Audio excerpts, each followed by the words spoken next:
Good morning children. आज एक नया चैप्टर पढ़ाएंगे। उस चैप्टर का नाम है पार्ट 2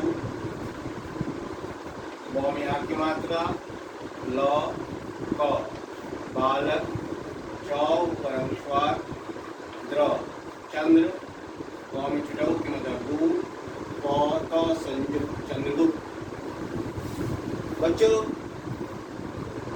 आज जिस कहानी को पढ़ाने जा रहे हैं ये कहानी ऐतिहासिक कहानी।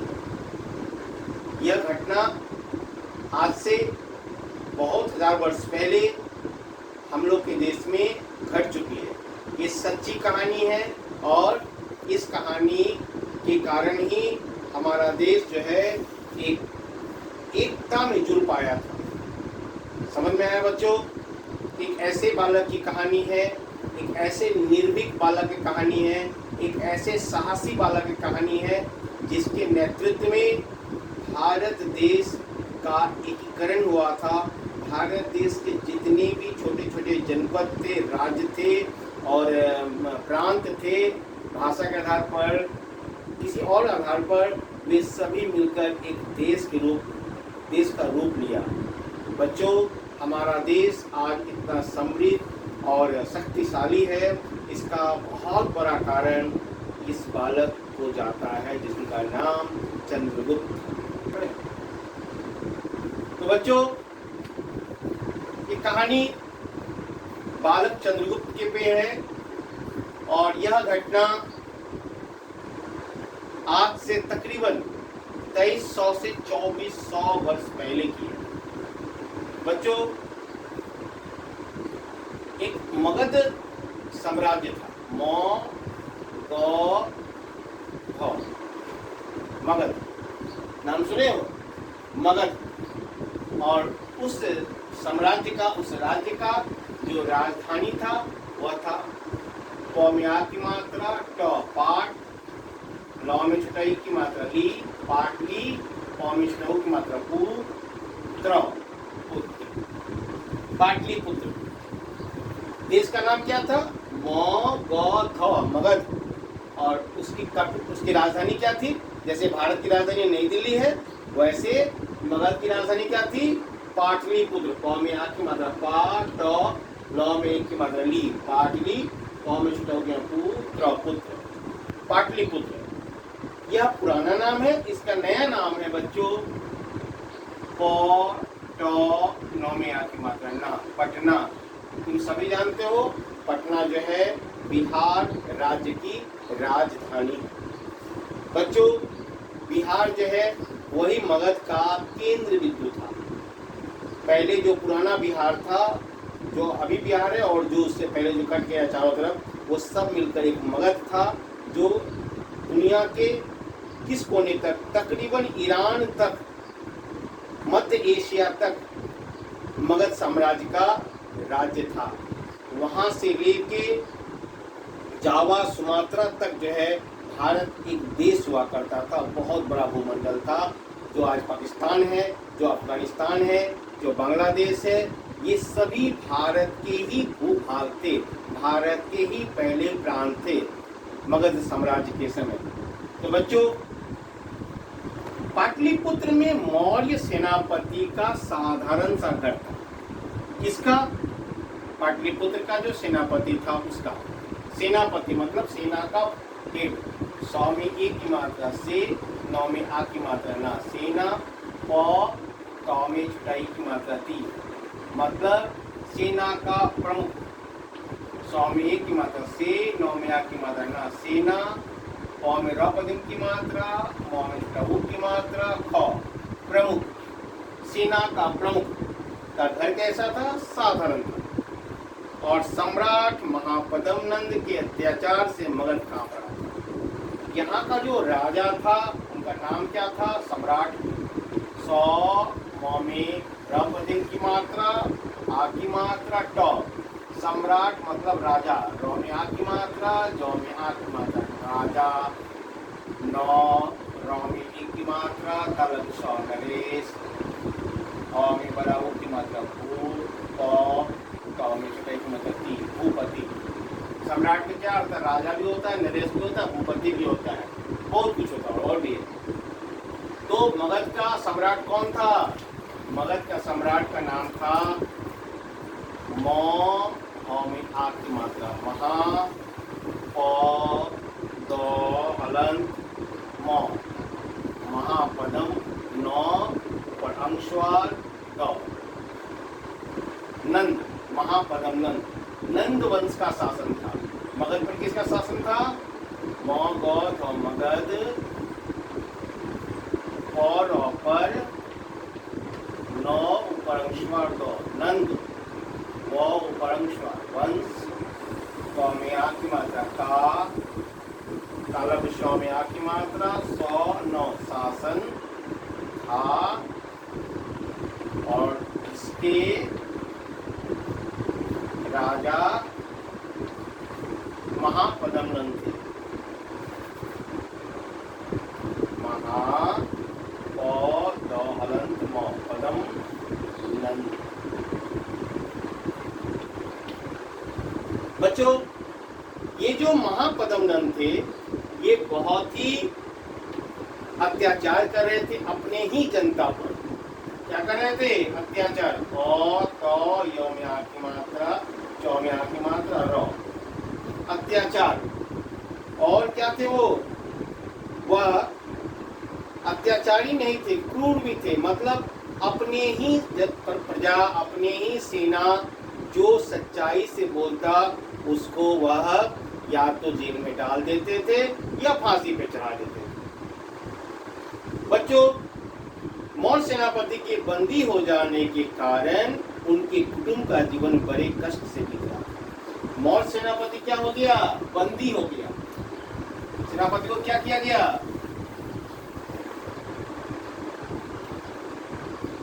बंदी मतलब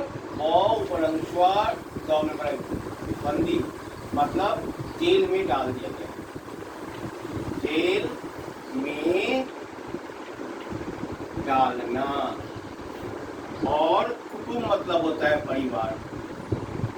और मात्रा अनुस्वार कुटुंब मतलब परिवार। सेनापति को जब जेल में डाल दिया तो उसके परिवार पर बहुत तरह से कष्ट आने लगा। जो भी प्रशासन के लोग थे, राजा के लोग थे, उस परिवार पर कुदृष्टि से देखने लगे, उसकी बुराई सोचने लगे, उसको बर्बाद करने के पीछे अपनी मनसा करने लगे। एक बालक उसी घर के सामने खेल रहा था। सेनापति के घर के सामने एक बालक खेल रहा था। कई लड़के उसकी प्रजा बने हुए थे और वह राजा बना हुआ था। उन्हीं लड़कों में से वह किसी को घोड़ा, किसी को हाथी बनाकर चढ़ता, राजा की तरह दंड और पुरस्कार का अभिनय कर रहा था। क्या कर रहा था? राजा क्या करता है?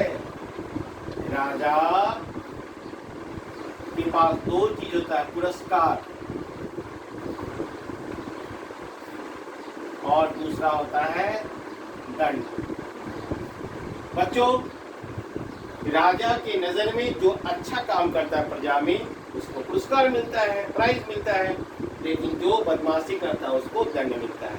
तो यह बालक भी अपने ही घर के सामने अपने मित्रों के साथ एक नाटक खेल रहा था। नाटक क्या था? नाटक था राजा और प्रजा। वह बालक राजा बना हुआ था और उसके मित्र बने हुए थे प्रजा, और उसमें भी कई बने हुए थे घोड़ा, हाथी, जिस पर राजा चलता था। और अपने दोस्तों में से ही कोई यदि गलत करता तो उसको वो दंड देता था, जैसे राजा अपने राज्य के बदमाश को देता है। और यदि कोई दोस्त उसका अच्छा कर रहा होता था तो वह लड़का उसको पुरस्कार देता था, जैसे राजा या तो स्कूल में दिया जाता है पुरस्कार या प्राइज दिया जाता है। बच्चों, उसी ओर से एक ब्राह्मण जा रहे थे और उनका नाम था चाणक्य। बच्चों,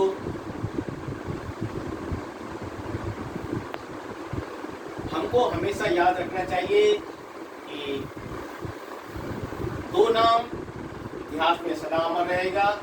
यह नाम है एक चौ में आ की मात्रा 9 य। इनका और भी नाम है कौटिल्य, इनका और भी नाम है विष्णुगुप्त।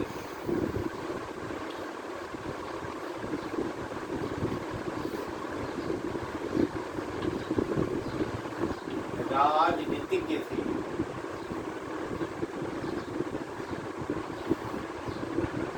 ये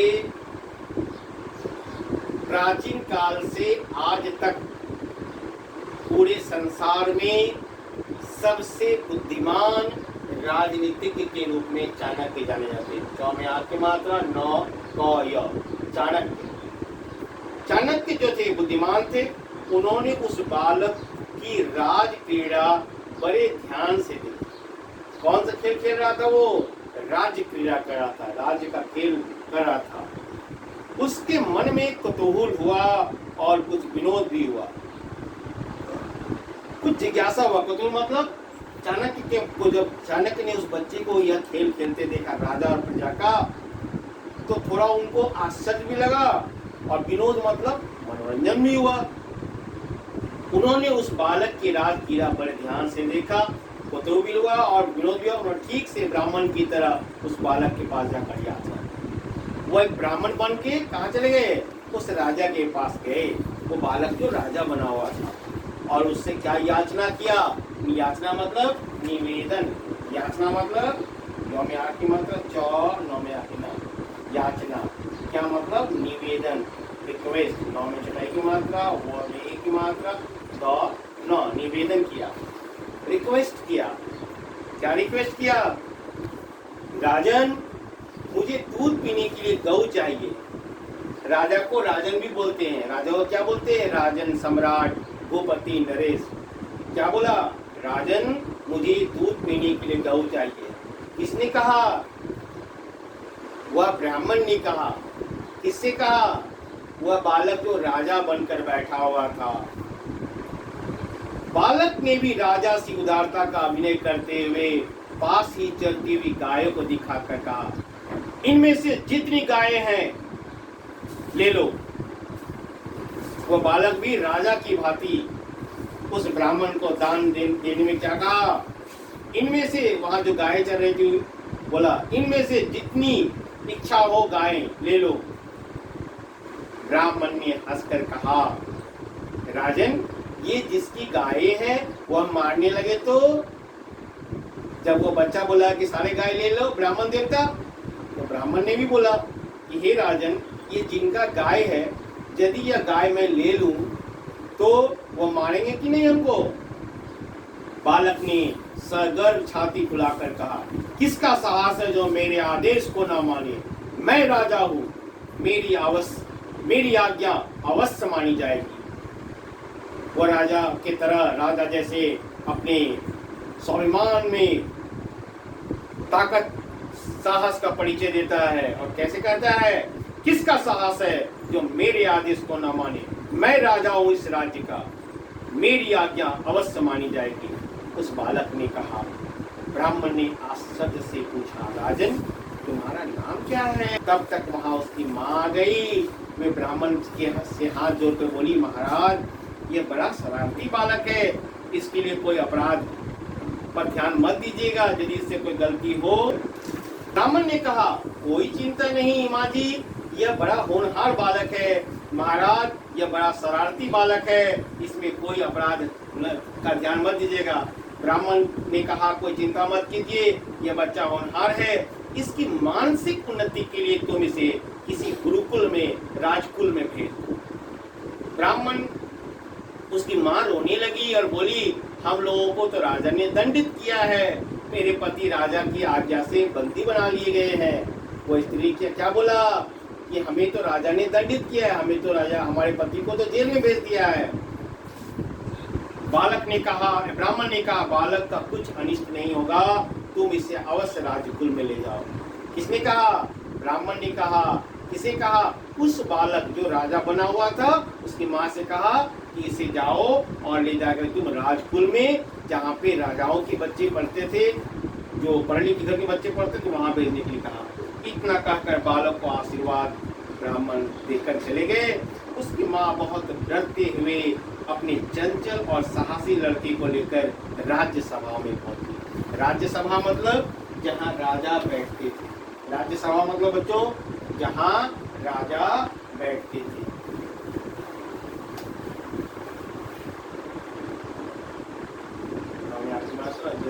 राज्य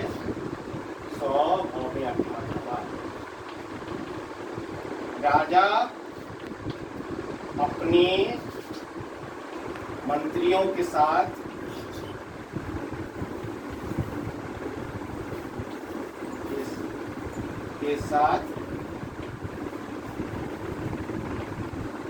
विचार विमर्श के लिए जहाँ बैठते हो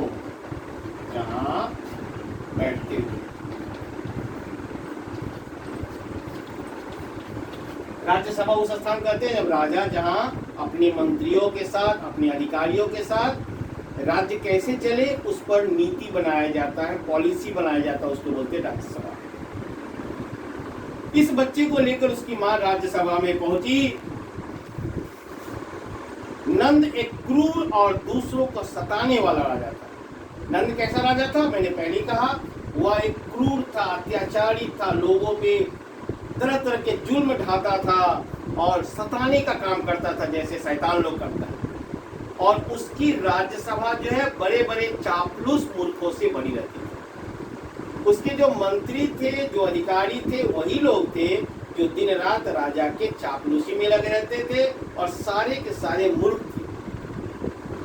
और वे सभी राजा के झूठ फूट का गुणगान करते रहते थे। राजा में कोई गुण है या नहीं है, लेकिन राजा की बड़ाई कर करके राजा को बुलाते रहते थे और राजा खुश होकर जो है उनके साथ एकदम हंसी ठिठोली करते थे और जनता पे अत्याचार करते थे, अपने ईमानदार अधिकारी पे अत्याचार करते थे। पहले राजा लोग एक दूसरे की बल बुद्धि वैभव की परीक्षा लेते थे। पहले राजा लोग क्या करते थे? परीक्षा लेते थे। क्या चीज का? जैसे तुम्हारा परीक्षा होता है साइंस का, हिंदी का, वैसे राजा भी लेता था। क्या चीज का? बल और बल, में छुटाऊ की मात्रा, द संयुक्त छुटाई, बुद्धि और वैभव। ये बुद्धि, बल और शक्ति का परीक्षा लेते थे। इसके लिए वे तरह तरह के उपाय रचते थे राजा लोग। जब बालक मां के साथ उस राज्यसभा में पहुंची, उसी समय किसी राजा के यहाँ से नंद के राज्यसभा में लोहे के पिंजरे में मोम का सिंह बनाकर भेजा गया था। उसके साथ यह कहलाया गया था कि पिंजरे को खोले बिना ही सिंह को निकाल लीजिए। सारी राज्यसभा इस विचार में डूब गई। मूर्ख सभासदों को कोई उपाय नहीं सूझा।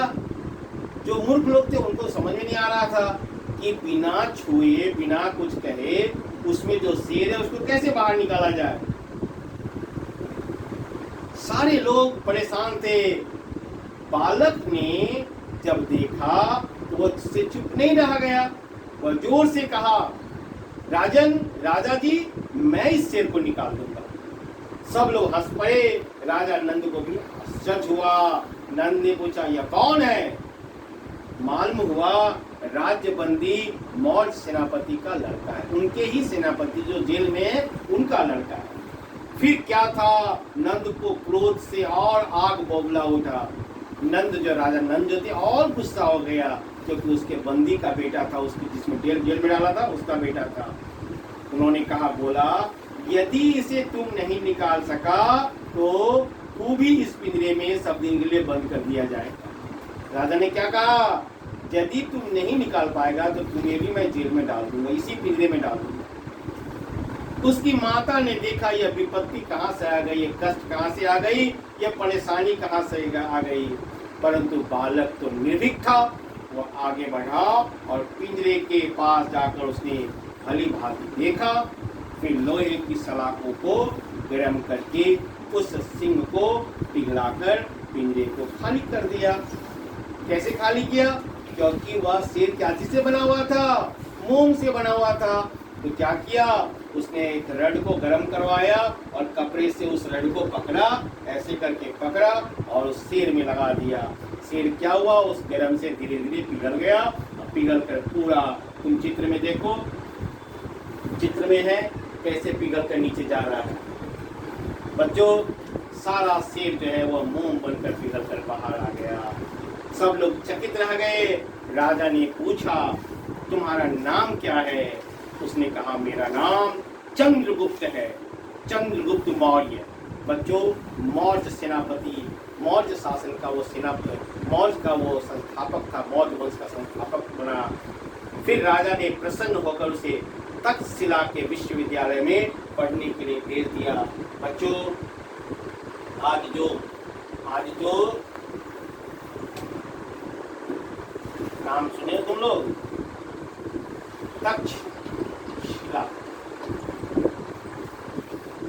तक्षशिला तो अक्षर तक्ष स्वामी की मात्रा नौ में रखा था, तक्षशिला विश्वविद्यालय।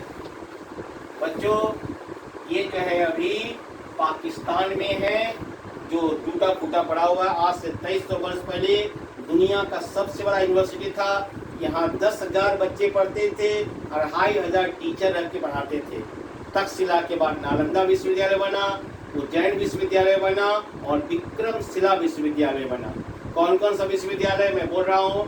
पहला तक्षशिला जो अभी कहाँ है? पाकिस्तान में है।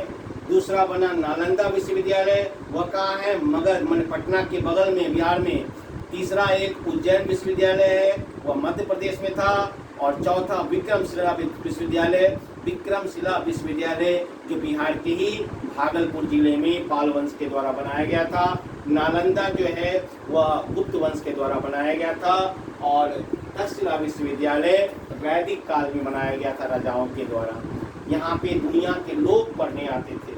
तो राजा ने उस बच्चे को तक्षशिला पढ़ने के लिए पटना से भेज दिया। कहाँ? जो आज पाकिस्तान है। आगे चलकर यही बालक उसी ब्राह्मण चाणक्य की सहायता से चक्रवर्ती सम्राट चंद्रगुप्त बना। चक्रवर्ती सम्राट कितना दिन साल पहले बना? 321 वर्ष पूर्व, 321 ईसा पूर्व, मतलब तकरीबन अभी 2000 वर्ष चल रहा है, 2020 और 321 पहले का मतलब कितना हो गया? 1 4 5 2 तकरीबन।